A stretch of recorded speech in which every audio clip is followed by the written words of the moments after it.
Hello people and welcome to the Counterfactual Stories YouTube channel. Today we will talk about Franklin Delano Roosevelt. Before we start, don't forget to press subscribe button. Franklin Delano Roosevelt, born in 1882 and died in 1945. He was also a known chess player. In the book, Life in the White House, A Social History of the First Family and the President's House by Robert P. Watson, he discusses the history of the briefing room at the White House, and he writes, Franklin Roosevelt expanded the press quarters during a West Wing rebuilding in the 1934 and provided card and chess tables for the journalists. Robert Jackson, a former Supreme Court justice and one of the Fidier's closest friends, writes in That Man, an insider's portrait of Franklin Delano Roosevelt about lunch that Franklin or President Roosevelt had with Henry Ford at the White House. I noticed that Ford was President Roosevelt's launching guest.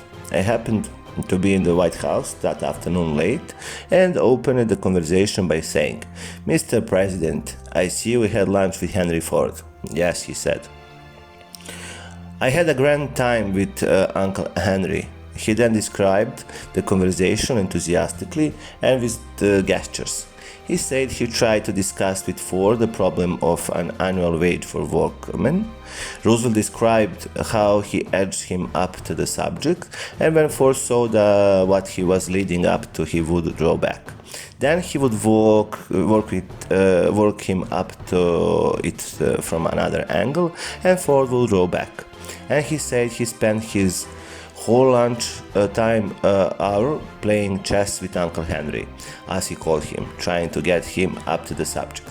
Roosevelt said, I never got him to it. He played chess while he was on the presidential yacht, the USS Potomac.